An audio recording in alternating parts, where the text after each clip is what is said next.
You know, in the world of politics, sometimes a single phrase can just capture everything. And according to one Sky News commentary segment we're looking at, we're seeing the rise of what they call the F around and find out strategy. So, what exactly does that mean? Let's break down the evidence they present. And it all starts with this one quote. The guest, C.J. Pearson, calls him the fuck around and find out president. Now, according to the segment, this isn't just some catchy phrase. It's presented as a whole doctrine. The idea is simple. When you're confronted, you don't just defend yourself, you escalate.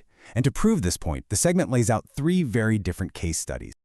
All right, first up, we're diving into what seems like a local issue, but one the commentators argue has huge national implications. It all centers on some comments from the Minneapolis Police Chief, words that, on the surface, might not seem like a big deal, but the segment frames them as part of a much bigger political fight.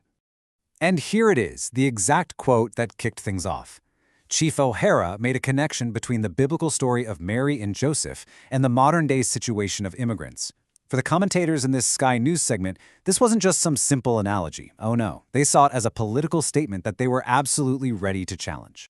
So the guest's rebuttal was kind of twofold. First, they accused the chief of hypocrisy, only pulling out the Bible when it's politically convenient. But the real core of their argument was this.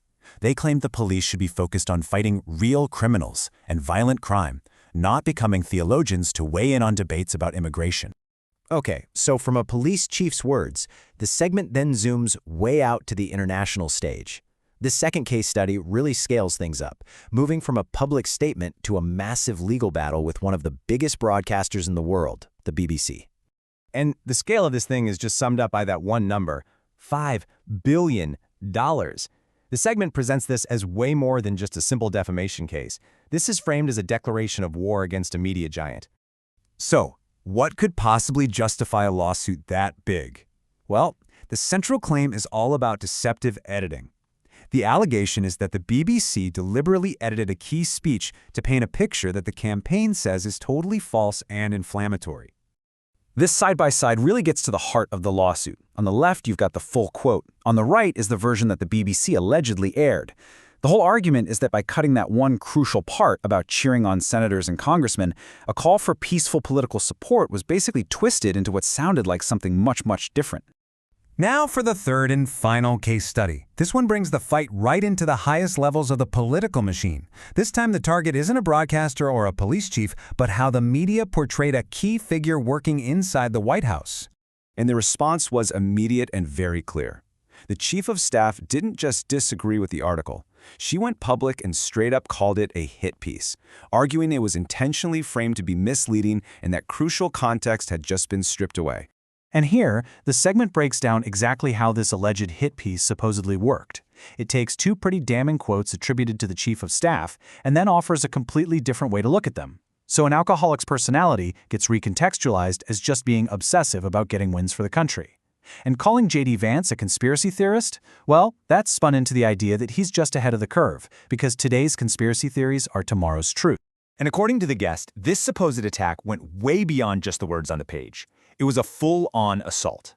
The framing of the story, the specific photos they chose, the captions they wrote. The argument is that every single element, the whole lot, was weaponized to build a negative story. So, we've looked at 3 totally different situations: a police chief's speech, a global news network, and a magazine profile. How does this Sky News commentary connect all these dots into one single strategy? And this is the grand conclusion of the commentary. These aren't just random, disconnected fights.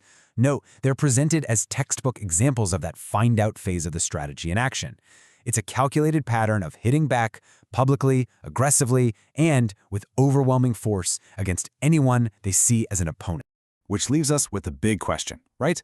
The source has laid out the tactics of what it calls a new era in political warfare, but what does it really mean for public debate when the main strategy seems to shift from discussion to all-out confrontation? That's definitely some food for thought.